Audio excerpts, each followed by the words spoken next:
Kebenaran firman Tuhan kita baca dari Filipi pasal 3 ayat yang ke-8. Mari kita baca bersama-sama Filipi 3 ayat 8. Malahan segala sesuatu kuanggap rugi karena pengenalan akan Kristus Yesus Tuhanku lebih mulia daripada semuanya. Oleh karena Dialah aku telah melepaskan semuanya itu dan menganggapnya sampah supaya aku memperoleh Kristus. Bapak Ibu Saudaraku yang dikasihi oleh Tuhan, bacaan kita ini dari Filipi 3 ayat 8 adalah salah satu surat yang dikirimkan oleh Rasul Paulus kepada jemaat Filipi. Di dalam bacaan kita ini, apalagi kalau kita kaitkan nanti dengan ayat-ayat sebelum dan sesudahnya, Rasul Paulus menjelaskan siapa dirinya sebelum mengalami perjumpaan pribadi dalam perjalanan ke Damsyik dengan Yesus.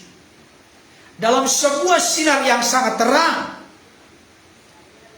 Rasul Paulus memaparkan ada banyak kelebihan, kebanggaan, kehebatan yang dimilikinya sebelum mengenal Kristus. Tetapi Rasul Paulus memberikan konfirmasi dan penegasan setelah beliau percaya kepada Yesus sebagai Tuhan dan Juru Selamat dalam hidupnya. Terjadi perubahan, terjadi transformasi, terjadi pembaharuan dalam konteks paradigma, kerangka berpikir, pandangan, bahkan segenap kehidupannya. Apa yang dahulu merupakan kebanggaan, keuntungan bagi seorang Rasul Paulus, beliau berkata melalui bacaan ini, semuanya dianggap rugi, semuanya dianggap sampah, oleh karena pengenalan akan Kristus Yesus, Tuhan lebih mulia daripada segala-galanya. Artinya ada di sini barter kehidupan. Nah, sekarang saya mau menjelaskan dulu apa itu barter. Kita tahu bersama ketika kita dulu sekolah, baik itu di SMP, SMA, ada yang namanya barter. Barter itu adalah suatu cara perdagangan dengan tukar-menukar barang atau jasa tanpa menggunakan uang. Ada yang kita dapat dan ada juga yang harus kita lepas. Itu prinsipnya. Ada yang kita peroleh, ada yang kita dapatkan, ada yang kita raih, dan ada sesuatu yang kita lepaskan. Saudara dikasihi Tuhan, barter kehidupan juga berbicara demikian. Sebelum kita mengenal Kristus, ada yang kita hidupi, ada yang kita hayati, ada yang menjadi bagian dari sifat watak karakter kita. Tapi semenjak kita percaya kepada Yesus, menerimanya sebagai Lord, Kurios, Tuhan, junjungan, Raja, penguasa, pengendali, pemerintah dalam hidup kita, maka terjadi perubahan. Ada sesuatu yang kita lepaskan dan ada sesuatu yang baru yang kita sudah raih, peroleh, nikmati, hayati, percayai dalam hidup kita. Amen. Inilah yang dikatakan Rasul Paulus di dalam 2 Korintus 5 ayat 17. Siapa yang ada di dalam Kristus, ia adalah ciptaan baru. Yang lama sudah berlalu, sesungguhnya yang baru sudah datang. Saya mau memberikan konfirmasi penegasan kepada setiap kita saat ini. Adalah hal yang tidak mungkin, adalah hal yang mustahil kalau kita mengaku sebagai orang Kristen, pengikut Kristus, orang percaya, tetapi dalam waktu yang bersamaan kita hidup dalam pola cara hidup yang lama. Yang lama dengan yang baru digabung, tidak mungkin. Kenapa? Yesus pernah berkata kepada murid-muridnya kurang lebih 2000 tahun yang lalu, kamu adalah terang dunia. Yesus adalah terang yang sesungguhnya. Dan kita harus menjadi terang dimanapun kita berada. Dengarkan baik Bapak Saudara. arti gelap? Gelap artinya ketiadaan terang. Ketika ada terang, maka otomatis gelap akan tersingkir oleh karena kehadiran dari terang itu. Demikian juga saudara dan saya, ketika kita telah beralih dari pokok kehidupan Adam yang pertama yang memiliki natur dosa, hamba dosa, maka ketika saudara dan saya telah percaya menerima Yesus sebagai Tuhan dan Juru Selamat, maka kita beralih kehidupan kita. Seperti Rasul Paulus berkata, aku telah disalibkan dengan Kristus, namun aku hidup, tetapi bukan lagi aku sendiri yang hidup, melainkan Kristus yang hidup di dalam aku. Dan hidup yang aku hidupi sekarang ini di dalam tubuh ini adalah hidup oleh karena iman kepada Anak Allah yang mengasihi aku dan yang menyerahkan dirinya untukku. Saudaraku yang dikasihi oleh Tuhan, kalau ada pujian yang sangat populer terkenal di TikTok, selalu saya ingat ini lagu ini. Tuhan Yesus tidak berubah, tidak berubah, tidak berubah. Tuhan Yesus tidak berubah, tak berubah selama-lamanya. Tetapi tolong jangan dibuat itu jadi lagu yang dipelesetkan. Tuhan Yesus tidak berubah, saya juga tidak berubah. Tidak boleh Bapak Ibu Saudara. Tidak boleh. Kalau Tuhan Yesus tidak berubah, baik pribadinya, baik kuasanya, baik kesetiaannya, baik kasihnya, baik kebaikannya, tidak berubah. Dulu, kemarin, hari ini, sampai selama-lamanya. Saudara dan saya, kita semua harus terus berubah sehingga menjadi serupa seperti Kristus. Saudaraku yang dikasihi Tuhan, Rasul Paulus telah membarter hidupnya. Dia tidak sama lagi dengan yang lama. Bapak Ibu Saudara pernah menyaksikan, mendengarkan atau membaca, merenungkan peristiwa seorang kepala pemungut cukai. Siapa? Sakeus. Sakeus tadinya dia orang yang serakah. Dia menaikkan pajak sedemikian rupa, cukai sedemikian rupa, sehingga dia memperoleh keuntungan yang berlipat-lipat kali ganda dengan cara menindas masyarakat Yahudi. Tapi dengarkan baik, dia seorang yang sangat berpengaruh di zamannya karena dia kepala pemungut cukai. Tentunya sebagai seorang yang konglomerat, bukan konglomeraat. Seorang yang kaya raya, punya jabatan tinggi sebagai kepala pemungut cukai. Tapi dengarkan baik, seorang Sakeus, dia tidak merasa bahagia, tenang dalam hidupnya, tidak damai dalam hidupnya. Itu sebabnya ketika Yesus dalam sebuah perjalanan ke Yeriko, dia berupaya, dia berusaha, dia berjuang untuk melihat orang apakah Yesus itu.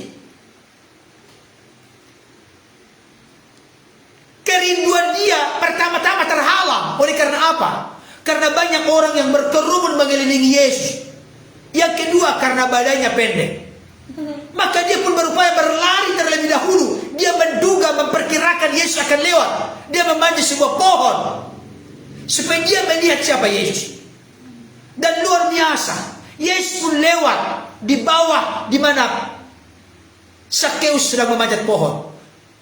Hai Sakeus, turunlah. Hari ini aku harus menumpang di rumah. Perhatikan. Maka Sakeus pun turun dengan sukacita. Dia menerima kehadiran Yesus di rumahnya. Perhatikan baik. Ketika Sakeus menerima Yesus di rumahnya, maka Sakeus pun membuat sebuah proklamasi, pengumuman, pengakuan yang begitu dahsyat dan luar biasa. Tuhan, setengah dari hartaku akan kuberikan kepada orang miskin. Dan kalau ada yang kutipu akan kukembalikan berapa kali lipat? 4 kali lipat. 4 kali lipat. Sampai apa? Dengarkan baik Bapak Saudara. Ketika dia telah berjumpa dengan Yesus, ketika dia telah menerima Yesus di dalam rumahnya, di dalam hidupnya, maka terjadi perubahan yang dahsyat dalam hidupnya. Oleh karena itu, jangan sampai kita orang-orang Kristen, kita berkata telah percaya menerima Yesus sebagai Tuhan Juru Selamat, tapi hidup kita tidak berubah. Ada barter kehidupan yang harus terjadi dalam hidup kita. Tidak boleh kita sama Bapak Ibu Saudara. Harus berbeda. Tidak boleh kita zona aman. Tidak boleh kita stagnan. Apalagi mengalami kemerosotan. Tapi kita ke depan akan semakin baik. Akan semakin indah. Semakin dipulihkan, dikuduskan, dimurnikan, disempurnakan. Sehingga menjadi serupa seperti Kristus. Saudaraku yang dikasihi Tuhan. Paulus seorang rasul yang hebat. Telah membarter semua miliknya, kepunyaannya, kehebatannya, kebanggaannya di masa sebelum mengenal Kristus.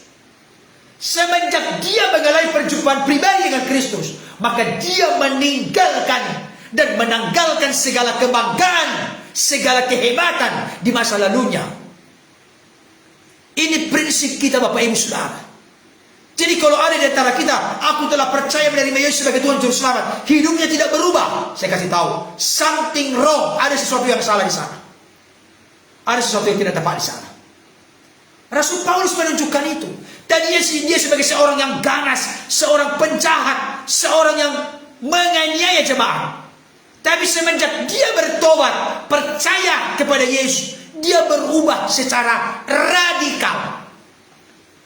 Secara sungguh-sungguh Bapak Ibu Saudara. Rasul Paulus melepaskan semua kesukaannya, hobinya, dunianya, hidupnya yang lama, dan segala sesuatu yang dimilikinya. Dia berkata Bapak Ibu Saudara, Yesuslah segalanya bagiku. Aku rela menganggap itu sebagai sesuatu yang sampah. Karena pengenalan akan Kristus Yesus lebih mulia daripada segala-galanya. Hebatnya Bapak Ibu Saudara, Rasul Paulus tidak berhenti sampai di situ. Bahkan dikatakan dalam firman Tuhan tadi, ia telah menganggap segala kehebatan, kebanggaan di masa lalunya itu sebagai sampah belaka. Perhatikan baik Bapak Ibu Saudara.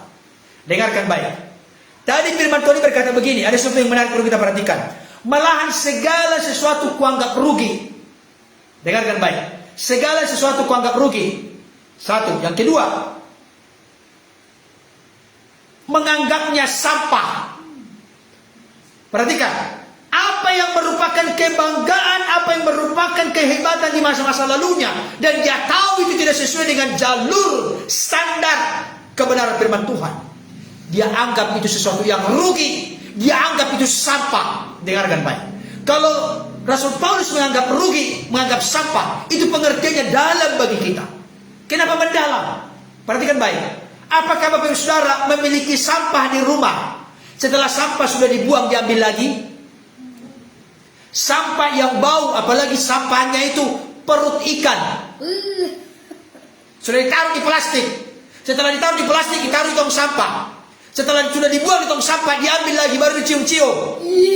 Apakah ada demikian? Ada. Pengertian Rasul Paulus, Bapak Saudara dengarkan baik ini serius.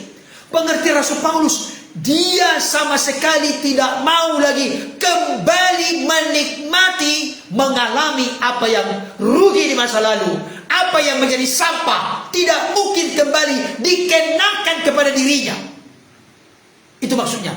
Jadi dia lemparkan, dia tanggalkan, dia tinggalkan itu secara utuh. Saya mau tanya kepada kita semua saat ini, bagaimana dengan kita? Apalagi sesuatu yang sangat kita sukai dan cintai, dan kita tahu itu tidak sesuai dengan kebenaran. Kalau kita cintai dan kasih itu, saya kasih tahu, mustahil kita bisa melepaskan. Itu juga. Contoh, ibu-ibu, saya yakin kalau yang bergabung saat ini orang-orang baik ini. Ibu-ibu suka gosip, digosok makin sip. Tanpa gosip aku tidak bahagia, tidak tenang. Saya kasih tahu.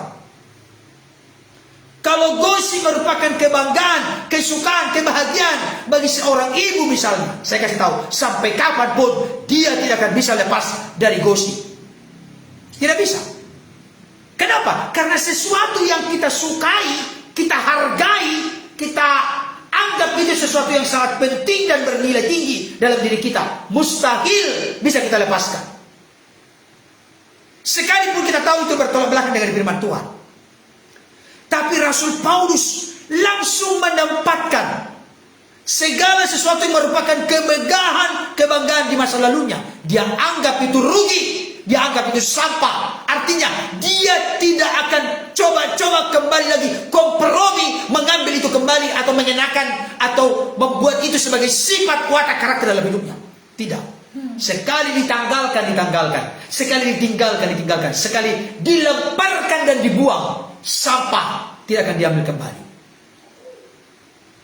Saya mau tanya kepada saudara, adakah di antara kita saat ini yang punya kekurangan kelemahan khusus? Sampai kekurangan kelemahan itu antara suami dan istri pun nggak tahu. Ada nggak? Coba jujur dulu, jujur. Katakan sejujurnya. Ada nggak? Kekurangan, kelemahan, keberdosaan di dalam diri kita. Kalau kita tidak menganggap itu sampah, kalau kita tidak menganggap itu sesuatu yang merugikan bagi kita tidak akan bisa pernah melepaskan itu. Dan itu akan menjadi Tuhan bagi kita. Itu akan menjadi berhala bagi kita.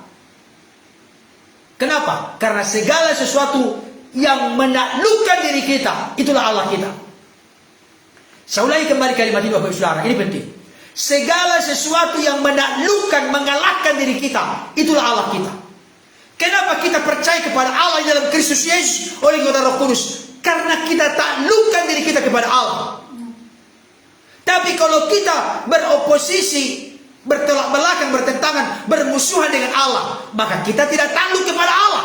Kalau kita tidak takluk kepada Allah, sekalipun secara rasio pikiran kita menganggap Allah itu sebagai Allah kita, Yesus sebagai Tuhan Juru Selamat kita, tapi realitanya kita memberontak, membangkang kepada Yesus, kita lawan firman-Nya, kita tidak taati kebenarannya. Saya kasih tahu, kita tidak sedang membuat Dia Allah atau Tuhan dalam kehidupan kita. Tapi kalau kita kalah kepada tabiat kita, kekurangan kita, kelemahan kita, hawa nafsu kita, perbuatan-perbuatan daging kita, maka itulah sebenarnya secara konkret, secara nyata, secara realita yang menjadi Allah dan Tuhan kita. Saudara yang dikasih Tuhan, saya sampaikan resep dari Rasul Paulus ini. Bagaimana kuncinya kita berkemenangan di dalam kekurangan kelemahan kita? Anggap kekurangan kelemahan yang kita tahu itu sudah benar-benar bertolak belakang dengan firman sebagai sampah. Anggap sebagai sampah. Kalau kita menganggap itu masih sesuatu yang mulia, contohnya saudara, barangkali ada yang tersinggung, mudah-mudahan tidak. Contoh, seorang yang berprofesi sebagai rentenir kelas kakap 30%. Bayangkan Bapak Ibu Saudara, rentenir 30%. Kalau dia sudah suka di sana, senang di sana, tidak akan pernah bisa stop, berhenti sampai kapanpun. Gak bisa. Karena dia sudah suka di sana, senang di sana. Apalagi mungkin dia bisa membeli rumah, membeli mobil dengan cara menindas orang lain. Lintah darah. Saya berdoa tidak ada di sini. Amin. Amin. Saya ulangi sekali lagi saudara, ini rumus ini saya berdoa, saya merindukan Roh Kudus bekerja secara luar biasa dalam hati pikiran kita. Ini resep Rasul Paulus, sehingga Rasul Paulus begitu dahsyat, begitu hebat, begitu luar biasa kasih karunia Tuhan bekerja di dalam hidupnya dan melalui hidupnya. Bahkan Rasul Paulus lebih hebat dari seluruh rasul-rasul yang sebelumnya. Kenapa? Karena Rasul Paulus menganggap segala sesuatu yang bertolak belakang dengan Tuhan sebagai rugi atau kerugian, bahkan ditempatkan, dianggapnya sebagai sampah yang tidak mungkin lagi dia hidupi, tidak mungkin lagi dikenakan dalam hidupnya. Ada mungkin yang mau menyampaikan? Silakan. Apa yang dapat?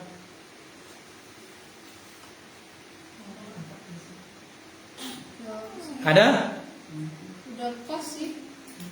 Udah pas. Sesuai Paulus. Oh ya, terima kasih. Ada yang mengirimkan bintang ya. 69. Iya, terima kasih juga bagi Bapak Saudara yang sudah bergabung pada saat ini. Bapak Ibu Saudara, itu sebabnya Yesus pernah berkata. Dengarkan Bapak Ibu Saudara ya. Tolong kita buka hati pikiran kita kepada firman. Yesus pernah berkata di dalam Lukas 9 ayat 23. Setiap orang yang mau mengikut aku, ia harus menyangkal dirinya, memikul salibnya setiap hari dan mengikut aku. Harus menyangkal diri, harus memikul salib setiap hari. Menyangkal diri artinya berkata tidak kepada sesuatu yang bertolak belakang dengan Tuhan. Menyangkal diri artinya tidak kepada yang tidak benar, dan otomatis ya kepada apa yang Tuhan kehendaki. Itu sebabnya Yesus pernah berkata, Bapak Ibu Saudara, jikalau ya katakan ya, jikalau tidak katakan tidak. Lebih daripada itu berasal dari si jahat. Ini serius Bapak Ibu Saudara. Karena itu mari kita menyangkal diri. Rasul Paulus juga menjadi pribadi yang menyangkal diri.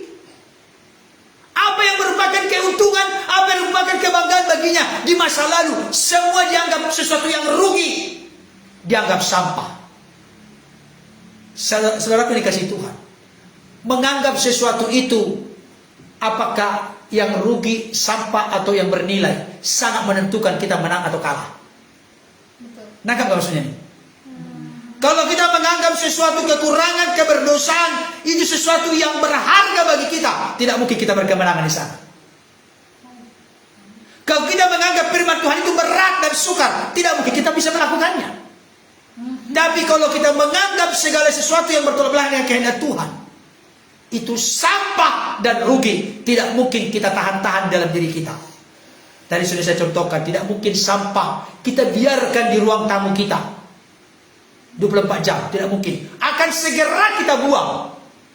Karena itu akan mengganggu penciuman kita, pernapasan kita, ketenangan kita, kenyamanan kita di rumah. Oleh karena itu, mari Bapak Ibu Saudara dikasih Tuhan, coba kita pikirkan. Jangan sampai Bapak Ibu Saudara, kekurangan, kelemahan, hawa nafsu, kedagingan tetap dipertahankan di dalam diri kita sendiri. Kebenaran, kesucian, kekudusan, jalan-jalan Tuhan tetap dalam diri sendiri. Gak mungkin. Kenapa tidak mungkin? Yesus pernah berkata, kita tidak mungkin mengabdi kepada dua tuan. Mustahil kita mengabdi kepada dua tuan. Pasti kita akan setia kepada yang satu dan tidak setia kepada yang lain. Kalau kita tetap membangga-banggakan sesuatu yang negatif, sesuatu yang bertolak belakang dengan kehendak Tuhan, tidak mungkin kita sekaligus membangga-banggakan kebaikan Tuhan, karya Tuhan, kuasa Tuhan, pertolongan Tuhan, kasih Tuhan. Tidak mungkin, pasti ada yang palsu di sana. Dengan kata lain, kita tidak mungkin gado-gado. Kalau menikmati gado-gado Jogja, boleh. Tapi hidup kita, iman kita, komitmen kita, kasih kita, pengharapan kita, kesetiaan kita, tidak mungkin gado-gado. Tidak mungkin jadi bunglon. Kalau warna daunnya kuning, jadi kuning dia. Hijau jadi hijau. Kalau merah, warna merah. Tidak punya prinsip, tidak punya pendirian. Rasul Paulus tegas. Segala sesuatu yang sebelumnya kuanggap rugi, bahkan semuanya kuanggap sampah, oleh karena pengenalan akan Kristus Yesus Tuhanku lebih mulia, lebih istimewa, lebih berharga daripada semuanya itu. Ini penting untuk kita Bapak Saudara. Jadi tidak mungkin dalam waktu yang bersamaan aku mencintai dosa sekaligus mencintai kebenaran. Gak ada begitu punya firman Tuhan. Yang ada dalam firman Tuhan adalah bencilah dosa, bencilah yang jahat, dan cintailah yang benar. Itu yang ada. Tidak mungkin benci dosa sekaligus waktu bersamaan kasih kebenaran. Gak mungkin. Tidak mungkin. Jadi saya mau sampaikan kepada Bapak Saudara saat ini. Coba, saya pernah membaca sebuah buku. Berani berkata tidak tanpa gelisah, tanpa merasa bersalah. Ada nggak Bapak Saudara seperti itu? Artinya contohnya tidak. Contoh tadi saya sudah buat tadi, gosip. Aku mau berkata tidak dengan komitmen yang sungguh-sungguh kepada gosip. Tidak lagi pertimbangan. Aduh, kalau aku berkata begini nanti gak boleh lagi dong gosip. Gak boleh lagi dong nanti. Aduh, jangan ngomong begitu. Nanti kan sayang nanti kalau gak bisa gosip lagi nanti bagaimana? Itu gak tegas. Salib setiap hari dan mengikuti Yesus. Kenapa? Dengarkan baik. Salah satu sifat watak karakter Tuhan yang sering kita lupakan adalah Allah itu Allah yang cemburu. Allah cemburu kadangkala berbeda dengan cemburunya manusia. Contohnya, ada sepasang kekasih, laki-laki perempuan. Cemburu. Cemburu biasanya itu oleh karena egois. Ada kadangkala egois, tapi ada juga kadangkala benarnya. Cemburu dong, masa sudah pacarnya tapi pacaran lagi kepada yang lain. Iya kan? Tapi saya kasih tahu, kalau Tuhan cemburu bukan karena Tuhan egois. Perhatikan baik. Allah kita yang cemburu. Itu sebabnya Yesus berkata, di mana hartamu berada, di situ hatimu berada. Harta kita adalah Yesus, maka hati kita melekat kepada Yesus. Allah kita yang cemburu. Allah cemburu itu demi kebaikan kita, demi keselamatan kita. Kenapa? Allah cemburu karena Allah tidak mau kita terhilang.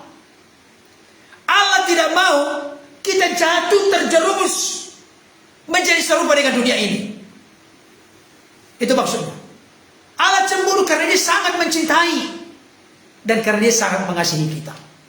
Amin Bapak Ibu Saudara. Amin. Saya tidak berpanjang lebar. Kiranya firman Tuhan ini menjadi berkat bagi kita. Tuhan Yesus memberkati kita semua.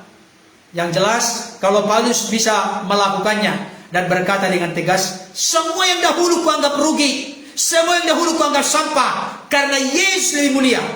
Kuncinya adalah, anggaplah, yakinilah, pegang teguhlah, Yesuslah harta yang paling berharga bagi kehidupan kita.